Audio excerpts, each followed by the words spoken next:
Assalamualaikum warahmatullahi wabarakatuh. Teman-teman sekalian, pernah nggak sih kebayang ketika dulu masih ada Imperium Romawi dan Imperium Persia?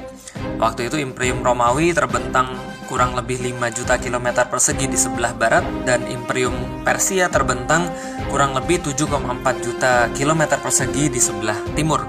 Nah, pada saat itu ada suatu peradaban baru yang muncul di tengah-tengah raksasa-raksasa itu, namanya peradaban Islam. Ternyata kurang dari 100 tahun, Islam bisa mengalahkan peradaban Persia yang sudah dibangun selama ribuan tahun dan peradaban Romawi yang sudah dibangun 500-an tahun. Pertanyaannya, apa yang menginspirasi mereka? Apa yang menjadi dorongan-dorongan mereka? Dan sekarang kita lihat justru Islam terpuruk dan tidak seperti pada dahulu kala kita lihat dalam sejarah. Inilah yang saya coba jawab dan teman-teman bisa baca di dalam buku saya, Beyond the Inspiration.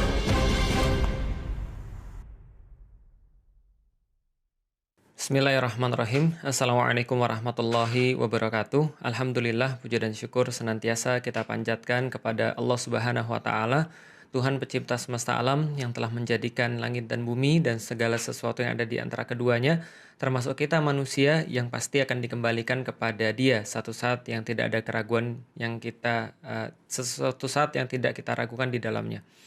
Salat dan salam semoga tercurah dan terlimpahkan kepada baginda Nabi besar Muhammad sallallahu alaihi wasallam, kepada keluarganya, kepada para sahabatnya, kepada siapapun yang mencintainya, dan mudah-mudahan kita termasuk di dalamnya, dan kita kelak mudah-mudahan pula akan dikumpulkan bersama dengan beliau sallallahu alaihi wasallam nanti di surganya Allah. Amin. Teman-teman sekalian, insyaallah dirahmati Allah, kita melanjutkan di episode ke-12 bedah buku Beyond the Inspiration. Dan pada hari ini kita akan melanjutkan sharing kita yang kemarin tentang keimanan yang produktif. Jadi kita sudah sampai pada satu kesimpulan, kalau saya sedikit ulang daripada yang kemarin, bahwa keimanan yang produktif itu adalah keimanan yang bisa mengubah orang yang mengaplikasikan keimanan itu, atau keimanan yang mengubah orang yang memilikinya. Kalau seandainya seseorang itu merasa bahwa dirinya punya iman, tapi tidak mengubah aktivitas apapun pada dirinya, maka itu hanyalah rasa-rasa dia saja, atau kira-kira dia saja bahwa dia punya iman. Yang sudah pasti, keimanan itu efeknya pasti mengubah orang. Dan ketika dia punya keimanan tapi tidak mengubah apapun yang ada pada dirinya, berarti ada sesuatu yang salah pada prosesnya. Dan ini adalah sesuatu yang umum terjadi, teman-teman sekalian. Kalau seandainya yang kita jadikan patokan adalah surah Ibrahim ayat 24 sampai dengan 26 tentang perumpamaan pohon yang baik, maka pohon yang baik itu disupport oleh perakaran yang sempurna, perakaran yang sabit, kata Allah di dalam Al-Quran, perakaran yang kokoh, perakaran yang menghujam ke dalam tanah, yang tidak dipersiapkan dalam waktu yang singkat. Sebuah proses yang tidak terlihat yang akhirnya mempengaruhi apapun yang ada terlihat. Kalau dalam bahasa Inggris ada satu pepatah, as above, so below. Sebagaimana yang kita lihat di atas, itulah yang terjadi di bawah. Kalau akarnya di bawah panjang, maka itu akan mensupport pepohonan itu, mensupport tajuknya, mensupport daunnya untuk jadi luas dan bagus. Itu yang sudah kita dapatkan kemarin. Dan masalahnya adalah di dalam peradaban manusia di masa-masa ini, tidak sedikit orang-orang yang akhirnya terjebak pada keimanan yang tidak produktif. Kenapa? Karena mereka tidak memperhatikan sesuatu yang tidak terlihat akarnya, tapi hanya fokus pada yang luarnya. Misal, saya selalu mengatakan, termasuk kritik saya kepada sistem pendidikan di Indonesia, mau sistem pendidikan apapun, karena di dalam Islam kita tidak mengenal pembedaan antara ilmu dunia dan ilmu akhirat. Yang kita kenal adalah ilmu ya ilmu. Bedanya adalah ilmu ada yang dikuasai wajib untuk individu, ada yang dikuasai untuk berjamaah atau fardu ain dan fardu kifayah, itu aja. Maka fisika itu ilmu, sama seperti kemudian fikih itu juga ilmu, waris itu juga ilmu. Sebagaimana biologi juga ilmu. Nah, kritik saya terhadap pembelajaran di Indonesia adalah karena pembelajaran itu dimulai dari what and how, dari apa dan bagaimana, bukan dimulai pembelajarannya dari why, dari kenapa. Padahal kalau kita bahas tentang apa dan bagaimana selalu membahas pada yang terlihat, pada sesuatu yang bisa kita indera.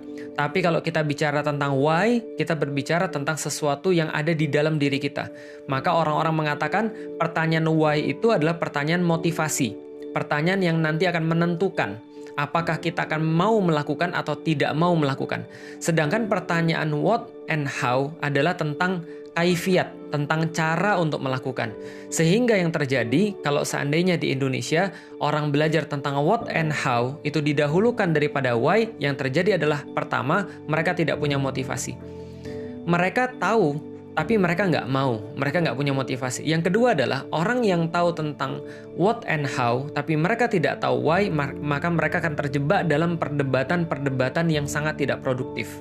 Misal, kalau kita lihat di Indonesia pembelajaran Islam itu bukan dimulai dari why, tapi dimulai dari what and how. Contoh, kalau teman-teman belajar tentang pelajaran agama, yang dibahas pertama kali adalah tentang rukun Islam. Rukun Islam ada 5, kita disuruh hafal langsung syahadat, lalu kemudian sholat, lalu kemudian puasa, lalu zakat, lalu syahadat, sholat, puasa, lalu kemudian zakat, lalu kemudian haji. Rukun Islam. Pas bahas tentang syahadat, kita bahas tentang kalimat syahadatain. Kita bahas tentang apa itu arti iman, apa itu arti Islam, apa itu rukun Islam, apa itu rukun iman, dan semuanya dihafal. Rukun Islam ada 5, rukun iman ada 6. Rukun iman ada 6, percaya pada Allah, percaya pada Rasulnya, percaya pada malaikat-malaikatnya, percaya pada yaumil kiamah, percaya pada kitab-kitabnya, percaya pada qada dan qadar, dan seterusnya. Itu dihafalkan. Setelah itu bahas tentang bab sholat. Apa itu sholat? Sholat adalah definisinya begini. Yang diujikan juga seperti itu. Definisi sholat adalah seperti ini. Lalu sebelum sholat, rukun-rukun sholat adalah seperti ini. Syarat-syarat sholat adalah seperti ini. Bersuci seperti apa? Dijelaskan tentang air-airnya. Air suci dan tidak menyucikan, dan pembahasan najis sebelumnya. Pembahasan tentang najis, bagaimana cara menghilangkan najis, hadas, dan seterusnya. Ini semua pembahasan tentang what and how. Tapi pertanyaannya adalah berapa banyak orang-orang yang lulus daripada pembelajaran what and how, tapi berujung mereka tidak mau sholat. Kenapa mereka tidak mau sholat? Mereka nggak punya motivasi. Dan motivasi ini bukan daripada sesuatu yang terlihat. Motivasi itu dari dalam. Makanya orang bilang kalau telur itu pecah dari dalam namanya motivasi. Tapi kalau telur pecah dari luar itu namanya remuk. Karena itu kalau telur pecah dari dalam ya motivasi. Memang harusnya telur itu pecah dari dalam, makanya namanya netes. Tapi kalau pecah dari luar itu namanya remuk gitu kan ya, kalau kekuatan luar. Maka kekuatan dalam ini adalah motivasi namanya. Motivasi itu dapatnya dari mana? Motivasi didapat daripada pertanyaan why. Kenapa kita melakukan ini? Kenapa kita harus begini? Kenapa kita nggak yang lain? Ketika dia sudah punya why dan dia tidak punya what and how, maka dia akan mengerahkan tenaganya untuk mencari what and how. Tapi sebaliknya, dia punya what and how, tapi dia tidak punya why, maka dia tidak akan pernah mengerjakan. Jadi, kalau kita membahas tentang asluha tsabitun, ketika Allah mengumpamakan tentang pohon, sekali lagi, dan Allah katakan pohon itu yang paling pertama kualitasnya adalah harus akarnya yang kuat, atau segala sesuatu yang tidak terlihatnya harus beres dulu, below-nya dulu beres, baru above-nya. Maka below ini adalah sesuatu yang tidak terlihat, dan below ini adalah masalah motivasi. Ini adalah masalah why. Maka yang harusnya dijawab oleh seseorang ketika belajar agama sebelum dia belajar yang lain adalah why Islam. Kenapa harus beragama Islam? Why Allah? Why Rasulullah Muhammad, why Quran, dan seterusnya. Ini yang harus kemudian dia jawab terlebih dahulu sebelum menjawab yang lainnya. Dan ini yang menjadikan iman itu produktif. Ketika keimanan dibahas bukan teori, ketika keimanan dibahas bukan jawaban dalam pertanyaan-pertanyaan di ujian, tapi keimanan itu dibahas daripada why, kenapa. Dan why ini adalah sesuatu yang sangat menguras pemikiran. Sangat menguras pemikiran, karena itulah tidak semua orang mau, tidak semua orang siap, tidak semua orang mampu. Saya ralat. Semua orang mampu karena dikasih akal, tapi tidak semua orang mau melaksanakan. Karena mau dan mampu itu berbeda. Nggak mau dan nggak mampu itu nggak sama. Kalau mau itu berarti menyangkut tentang niat. Tapi kalau mampu itu menyangkut tentang ya kapabilitas. Nah, semua orang insya Allah mampu untuk bisa berpikir, untuk bisa mengerahkan akalnya. Tapi tidak semua orang mau. Nah, ini yang membedakan antara keimanan yang tidak produktif sekali lagi dengan keimanan yang produktif. Keimanan yang produktif adalah keimanan yang berdasar daripada mikir. Kalau seandainya dia nggak mikir, maka dia pasti orang malas. Dan kebanyakan zaman sekarang kita lihat seperti itu. Lihat kemarin-kemarin. Banyak orang yang mengaku ateis, banyak orang yang mengaku nggak mau beragama, nggak mau sholat, nggak mau melakukan syariat Allah. Alasannya agama sudah ketinggalan zaman. Sekarang sudah modern, kita nggak perlu lagi agama. Emang ada bukti Tuhan itu ada? Yang nanti kita akan jelaskan. Emang sekarang agama masih penting? Sebenarnya mereka cuma malas mikir. Makanya di dalam Al-Quran Allah sampaikan kenapa iblis itu tidak mau untuk nggak mau untuk menyembah Allah lewat sujud kepada Adam. Jadi ketika Allah mengatakan wa idz qala rabbuka lil malaikati isjudu li adama fasajadu illa iblis, maksudnya adalah ketika Allah memerintahkan seluruh penduduk langit untuk menyembah kepada Allah dengan cara menaati perintahnya, yaitu bersujud kepada Adam, bukan menyembah kepada Adam, bersujud kepada Adam sebagai bentuk penyembahan terhadap Allah. Maka fasajadu illa iblis, maka bersujudlah semua penduduk langit. Malaikat-malaikat itu semua disuruh untuk bersujud illa iblis, kecuali iblis, karena iblis bukan malaikat. Iblis adalah bagian daripada jin, maka dia punya pilihan. Ketika dia punya pilihan, maka dia tidak mau bersujud, illa iblis. Kenapa iblis nggak mau bersujud? Ini kata kuncinya, aba wastakbar. Aba wastakbaro wa kana minal kafirin. Maka kenapa iblis tidak mau bersujud? Karena dia abai dan dia sombong. Abai itu apa? Abai adalah sebuah tindakan untuk mengenyahkan akal, menafikan akal, sehingga mengutamakan hawa nafsu. Karena akal dan hawa nafsu ini berlainan. Kalau mau review lagi playlist ngaji +1. Akal dan hawa nafsu ini senantiasa berlawanan. Kalau seandainya hawa nafsu mengambil alih, itu berarti akal harus di turn off dulu. Tapi kalau akalnya turn on, biasanya hawa nafsu ini akan dilawan sama akal. Karena akal selalu memilih yang mana yang lebih benar. Akal akan selalu cenderung pada sesuatu yang benar. Sementara hawa nafsu cenderung pada mana yang lebih enak, mana yang lebih nikmat. Lebih benar mana? Besok ujian. Lebih benar mana? Main game atau tidur? Dua-duanya nggak benar, Ustaz. Iya, main game, tidur, atau belajar secara akal. Ya, belajar lah, Ustaz. Tapi kebanyakan yang kita lakukan, tidur. Kalau nggak, main game. Lah kenapa? Karena kita tidak selalu kita tidak selalu bertindak berdasarkan akal. Sudah saya bilang, lebih mudah mengikuti hawa nafsu. Maka kata-kata Allah, aba wastakbar, adalah kualitas iblis. Itu senantiasa abai, bodoh amat, gua nggak peduli. Ingat teman-teman sekalian, kata-kata aba itu meniscayakan untuk mematikan akal. Turn off akalnya. Akalnya disingkirkan dulu. Gak usah pakai akal, bodoh amat. Ini kita udah jelasin, Mas, gini loh Mas, merokok itu secara klinis itu pasti akan membahayakan badan dan pasti akan menimbulkan penyakit. Dan coba lihat ini penyakit-penyakit daftarnya, disebabkan oleh rokok, meninggalnya banyak banget. Lah kalau Anda terus melakukan hal ini dan Anda beralasan apapun, ada yang beralasan dengan cara yang lucu-lucuan padahal nggak lucu gitu kan ya, ada yang alasannya dengan dalil padahal kemudian dia membantah sesuatu yang sangat nyata. Yang sangat nyata adalah bahwa rokok membunuh. Dokter ngomong begitu, ahli ngomong begitu, lantas Anda siapa ketika kemudian Anda Anda melawan pendapat para ahli di bidang ini. Nah, maka kemudian dia bilang dengan berbagai macam alasan. Ujung-ujungnya kalau sudah ya udah bodoh amat, kamu pilihanmu, saya pilihan saya. Udah jelas padahal. Udah jelas banget. Jelas banget bahwa yang namanya yang namanya rokok itu tidak baik, tapi dia tetap untuk turn off akalnya demi kemudian kenikmatan nafsu. Ini kan sudah saya bilang bahwa kalau kita berbicara tentang abai, maka dia harus turn off akalnya. Dan ini yang terjadi pada manusia banyak banget. Ketika dia berbicara tentang agama, maka dia turn off akalnya, maka dia sok-sokan jadi ateis. Padahal dia cuma malas nggak mau mikir aja. Ketika dia nggak mau mikir, maka dia abai, maka dia masa bodoh, maka dia nggak dapat keimanan yang produktif. Lalu nyalain orang-orang yang beriman adalah orang-orang yang tidak menggunakan akal. Padahal di dalam Al-Quran, di dalam Islam, kata pertama yang diturunkan di dunia ini adalah Iqra' bismi rabbikal ladzi khalaq, yaitu kata lain daripada coba dipikirkan, coba dibayangkan, coba dianalisis, coba ditelaah, coba dihitung. Itu adalah kualitas manusia yang tidak ada pada yang lain selain manusia dan jin tentunya.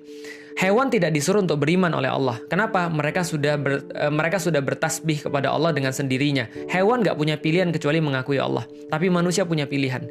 Kenapa manusia punya pilihan? Karena manusia punya akal.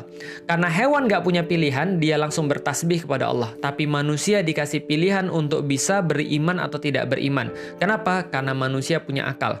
Dengan akal itulah dia bisa mengindera, dia bisa melihat, dia bisa menelaah, dia bisa menganalisis apapun yang ada di sekelilingnya, lalu menentukan apa yang terbaik yang dia bisa lakukan ketika dia sudah mengamati sekelilingnya. Itulah pentingnya pengamatan, dan itulah kenapa ayat yang pertama turun bukan disuruh untuk amantu billah misalnya, enggak.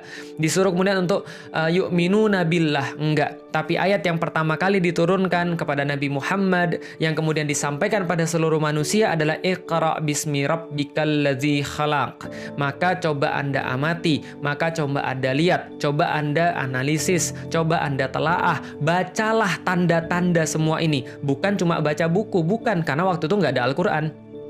Jadi kalau orang katakan Iqra artinya bacalah, itu benar tapi tidak tepat secara makna, karena tidak menyeluruh, karena pada saat itu nggak ada yang dibaca. Yang dibaca apa? Yang dibaca tanda-tanda kekuasaan Allah. Iqra bismi rabbikal ladzi khalaq, bi ismi, dengan alamat-alamat, dengan tanda-tanda yang sudah Allah berikan bagi kalian. Bi ismi rabbika, tanda-tanda Tuhanmu masa kamu nggak sadarin? Tanda-tanda Tuhanmu masa kamu nggak bisa ngelihat? Iqra bismi rabbikal ladzi khalaq, khalaqal insana min alaq. Coba lihat bagaimana manusia diciptakan. Kalian kira dia cuma muncul gitu aja? Kalian kira dia kemudian tiba-tiba jadi seperti ini? Tidak, dia dari anak kecil. Iya, dari lahir dari ibunya dia anak kecil. Tapi sebelum dia dilahirkan ibunya, coba Anda lihat. Maka dia cuma sebutir alak. Cuma segumpal darah yang menempel dan menghisap. Dan dia diawali daripada apa? Allah jelaskan lagi. Terus menerus Allah jelaskan. Terus menerus Allah jelaskan. Kenapa? Untuk menggugah manusia untuk bisa mikir. Allah katakan, Iqra bismi rabbikal ladzi khalaq, khalaqal insana min alaq. Coba lihat bagaimana bentuknya alak itu. Alak sejenis lintah yang menghisap. Orang zaman lu nggak punya dong yang namanya ronsen. Orang zaman lu nggak punya dong yang namanya X-ray. Tapi kenapa Allah katakan bahwa ini adalah yang menghisap? Ternyata itu terbukti dalam dunia kedokteran. Memang janin itu menghisap darah. Allah jelaskan lagi bagaimana kemudian dia menciptakan janin dari kemudian segumpal darah, lalu kemudian ada tulang di dalamnya, lalu kemudian dibungkus dengan daging, lalu kemudian dibungkus lagi dengan kulit dan seterusnya. Allah jelaskan satu persatu. Allah berikan sedikit daripada pengetahuannya untuk menggugah akal manusia, untuk menggelitik naluri manusia untuk bisa menggunakan akalnya. Karena itulah bedanya antara hewan dengan manusia. Balik lagi pada pembahasan, kita nggak mulai dengan dalil, tapi saya cuma mau mengatakan beda antara keimanan yang tidak produktif dengan keimanan yang produktif. Kalau gitu apa? Kemarin kita sudah jelaskan, keimanan produktif itu terletak pada tanaman yang punya akar yang kuat. Dan akar yang kuat yang dimaksud adalah segala sesuatu yang terjadi yang tidak kelihatan. Goib, below, nggak kelihatan, di bawah tanah. Dia terjadi prosesnya. Kalau handphone yang Anda sedang tonton ini, maka ada proses yang terjadi di dalamnya. Kalau di tubuh kita ini, semua penampakan. Cara ngomong saya, cara dengar saya, lalu saya bergerak kayak apa tangan saya, lalu kemudian mata saya bergerak kayak apa. Semua itu punya satu sistem komando. Apa sistem komandonya? Nggak kelihatan. Ada di dalam akal saya. Akal emang di sini Sat? Nggak tahu. Pokoknya akal, pokoknya manusia punya akal. Akal saya mengendalikan semuanya. Maka keimanan itu terletaknya pada sesuatu yang nggak kelihatan. Menurut Imam Syafi'i, amal kolbu, amal hati. Kolbu itu apa? Kolbu itu adalah sebuah cara di dalam Islam untuk menunjuk pada satu gumpalan darah dalam tubuh manusia yang kalau benar-benar semua rusak semua. Dalam bahasa Indonesia, kolbu bukan hanya hati, tapi kolbu adalah campuran antara akal dan hati. Bisa dipahami ya? Jadi campuran adalah akal dan hati, benak manusia. Nah, berarti kalau kita sederhanakan adalah yang dimaksud dengan keimanan yang produktif adalah keimanan yang diperoleh dengan hasil yang berpikir. Ketika diperoleh dengan hasil yang berpikir, dia mendalam. Dia seperti akar yang menghujam karena dia punya bukti, dia punya ilmu yang mumpuni. Dia punya bukti dan dia punya ilmu seolah-olah adalah akar-akar yang masuk ke tanah, menguatkan pegangannya di dalam tanah itu, dan ketika dia sudah kuat pegangannya, diperoleh melalui proses berpikir, maka dia bisa membangun apapun di atasnya dengan lebih baik. Nah, kontras dengan itu adalah keimanan yang tidak produktif. Apa itu keimanan yang tidak produktif? Keimanan yang hanya berdasarkan katanya. Keimanan yang hanya berdasarkan keturunan. Keimanan yang hanya berdasarkan kenapa kamu muslim? Karena bapak saya, ibu saya, kakek saya, nenek saya, buyut saya muslim. Kenapa saya nggak muslim? Atau keimanan yang hanya pokoknya dari dulu sudah begitu. Pokoknya karena kakek saya begini, nenek saya begini, makanya saya begini. Dan keimanan seperti ini terus-menerus dikritik di dalam Al-Quran. Nabi Ibrahim berkata pada kaumnya, "Ma hazihi tamathilul lati antum laha akifun?" Apa ini sesembahan yang kamu sembah ini wahai kaum saya? Padahal sesembahan ini nggak bisa membuat Anda jadi baik. Ya abati lima ta'budu ma la yasma'u wa la yubsiru wa la yughni anka syai'a. Wahai bapakku, kenapa engkau beribadah pada sesuatu, engkau menyembah pada sesuatu yang dia nggak bisa mendengar, dia nggak bisa melihat, dan dia nggak bisa mencukupi Anda sedikit pun. Ya abati inni qad ja'ani minal ilmi ma lam ya'tika fattabi'ni ahdika sirotong sawiya. Ya bapakku, kenapa engkau tidak mengikuti aku? Aku sudah mendapatkan ilmu yang engkau tidak pernah dapatkan, maka ikuti saja aku. Ya abati la ta'budi syaiton. Wahai bapakku, jangan sembah syaiton. Sesungguhnya ini adalah syaiton. Apa kata mereka? Mereka menjawab, kaumnya menjawab, bapaknya menjawab, wajadna aba'ana laha abidin. Kami tidak mau dengar omonganmu wahai Ibrahim. Kami nggak mau mikir wahai Ibrahim. Pokoknya yang kami lakukan adalah kami hanya menyembah sesuatu yang dulu disembah oleh nenek moyang kami. Paham ya? Jadi mereka nggak peduli. Nah, ini keimanan yang tidak produktif, keimanan yang menyesatkan, keimanan yang tidak membawa Anda pada apapun, keimanan yang akan menjadikan Anda orang-orang yang fatalis, keimanan yang akan menjadikan Anda orang-orang yang tidak peduli dengan kehidupan, keimanan yang membuat Anda bakal ragu dengan agama Anda, dan keimanan yang membuat Anda tidak bertanggung jawab dalam hidup Anda. Kenapa? Karena Anda tidak punya pegangan, Anda tidak punya dalil, Anda tidak punya bukti, Anda tidak punya akar yang bisa memperkuat keimanan itu. Kenapa? Karena didapat melalui proses non-akal. Jadi didapatkan lewat proses tidak mikir, didapatkan lewat ya kayak tadi wajadna aba'ana laha abidin. Selalu di dalam Al-Quran, coba lihat ketika kemudian ditanyakan pada orang-orang, kenapa kamu berbuat begini? Ya karena saya ikut-ikutan orang-orang zaman dulu itu, tanpa dia tahu alasan. Kenapa? Dalam akidah kita dilarang untuk ikut-ikutan. Nggak boleh sama sekali untuk ikut-ikutan. Di dalam Al-Quran mengatakan, Allah mengatakan bahwa dalam perkara ibadah, kita haram hukumnya untuk ikut-ikutan. Beda dengan perkara syariat. Nanti akan kita bahas pada pertemuan-pertemuan berikutnya. Dalam perkara syariat, kita boleh untuk mengikuti. Maka kita adalah pengikut Rasulullah. Kenapa kita sholatnya begini? Karena Rasulullah begini. Kenapa kita puasanya begini? Karena Rasulullah begini. Kenapa kita gerakannya begini? Karena Rasulullah juga begitu. Maka mengikuti dalam perkara fikih, mengikuti dalam perkara syariat, itu boleh-boleh saja. Nanti saya akan bahas kenapa bisa berbeda antara perkara akidah dengan perkara syariah. Tapi sekarang yang terjadi sebaliknya. Kenapa? Karena pembelajaran why itu nggak ada. Pembelajaran akidah itu tidak sampai pada akarnya. Yang terjadi adalah sekarang orang-orang banyak meributkan tentang perkara syariah yang harusnya mereka ikut-ikutan saja nggak apa-apa. Tapi mereka nggak pernah nanya dalam perkara akidah. Paham ya? Jadi perkara syariah dibahas terus. Perkara syariah kemudian dijadiin perdebatan. Perkara syariah kemudian dijadiin kemudian perkara-perkara yang bisa ribut. Padahal Allah memperbolehkan berbeda, Pak. Dalam perkara syariah itu, aku ikut imam ini. Kamu beda karena kamu ikut imam itu. Sah di dalam Islam, nggak ada masalah. Tapi di dalam Islam nggak boleh. Aku ikut akidahnya ini. Tapi kamu ikut akidahnya itu. Akidah nggak boleh ikut-ikutan. Akidah itu bisa diajarkan. Akidah itu bisa kemudian kita ambil contoh. Tapi kita nggak boleh ikut-ikutan dalam akidah. Kenapa kamu Islam? Karena bapak saya Islam. Itu nggak boleh di dalam Islam. Nggak boleh. Kenapa kamu Islam? Bapak saya Islam sih, cuma saya tahu alasan kenapa saya Islam. That's good, itu baru bagus, excellent. Nah tapi kalau misalnya syariat, kenapa kamu sholat tarawihnya 11 rakaat? Karena bapak saya sholat tarawihnya 11 rakaat. Itu nggak ada masalah, itu sah. Kenapa kamu sholatnya caranya kayak begini? Karena madhabnya imam ini sholatnya begini. Itu sah, nggak ada masalah. Karena kalau syariat boleh ikut-ikutan. Di kita sekarang syariat justru dipermasalahkan, dijadiin bahan perdebatan. Kenapa sholatnya yang satu begini, kenapa sholatnya satu begini? Yang mana yang benar, yang begini atau yang begini? Kalau sujud kira-kira gimana? Sujud lututnya dulu yang masuk atau tangannya dulu yang masuk? Yang kena tanah yang mana duluan? Kira-kira tarawih yang mana yang benar? 11 rakaat yang benar atau 23 rakaat yang 23 rakaat yang benar atau 11 rakaat yang benar? Kira-kira yang mana? Berdebat nggak habis-habis. Kira-kira hukumnya musik apa? Sampai menghina orang, sampai kemudian ngomong bahwa orang yang bermusik adalah orang yang munafik, orang-orang yang nggak mengikuti Rasulullah, orang-orang yang kafir tanpa sadar dan seterusnya. Padahal cuma perkara-perkara ikhtilaf, perkara-perkara yang ulama berbeda, ulama yang pintar-pintar aja berbeda, ulama yang jenius aja berbeda, dan mereka saling menerima. Pertanyaannya Anda siapa? Yang kemudian ketika perkara syariat ini yang sudah nerima yang pinter-pinter, terus kita yang nggak ngerti apa-apa mempermasalahkan. Padahal sudah saya katakan dalam perkara syariat boleh-boleh saja kita untuk ikut-ikutan. Yang nggak boleh ikut-ikutan adalah perkara akidah. Nah, zaman sekarang kenapa banyak orang ribut? karena mereka mempelajari what and how, tapi mereka tidak pernah mempelajari why.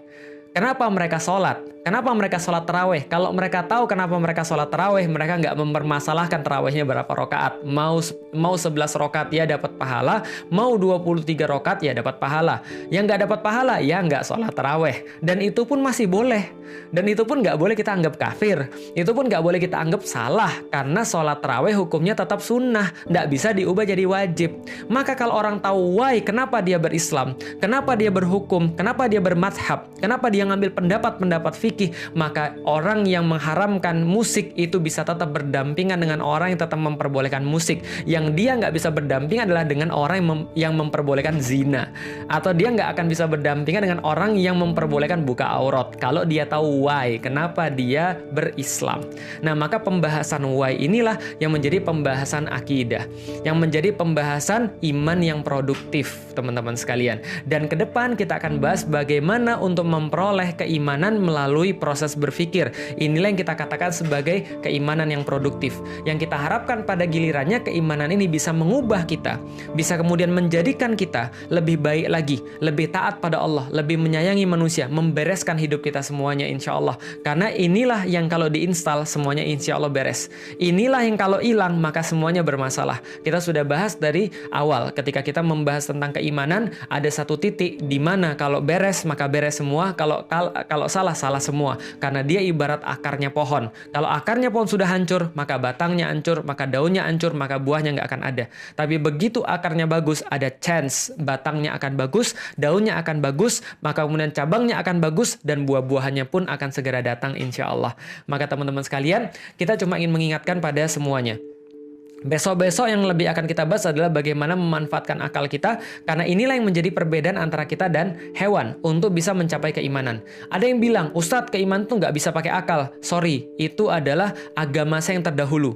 Agama saya yang terdahulu bilang agama itu tidak boleh dipikirin. Agama itu nggak boleh pakai akal. Saya sudah selesai di agama saya yang lama, dan saya sangat puas di dalam Islam. Ketika Islam justru pertama-tama bilang, mikir kalau Anda mau dapat Allah. Agama saya yang lama bilang, jangan mikir. Karena nanti kalau kamu mikir, kamu nanti kehilangan Tuhan. Kamu nanti kehilangan iman. Tapi kalau di dalam Islam, kalau kamu mikir, kamu dapat Tuhan, kamu dapat Islam. Justru kalau kamu nggak mikir, kamu bakal masuk neraka. Itu agama saya yang sekarang, agama Islam. Nah, karena itulah teman-teman sekalian, kita akan lebih memanfaatkan akal. Kalau teman-teman tidak siap untuk berpikir, jangan nonton. Daripada nanti stres, daripada nanti pusing, daripada nanti panas hatinya, lalu kemudian nulis komentar-komentar yang jelek gitu kan ya. Tapi kalau yang siap untuk mikir, siap untuk kemudian kita bareng-bareng untuk mencari tanda-tanda Allah dengan akal kita, karena itu yang Allah perintahkan. Karena itulah di dalam Al-Quran ratusan ayat menyuruh kita untuk mikir, mengamati segala sesuatu agar kita mendapatkan keberadaan Allah. Maka ikutin kemudian episode-episode yang berikutnya, subscribe, kemudian notifikasinya dinyalain. Udah kayak YouTuber belum gitu kan ya?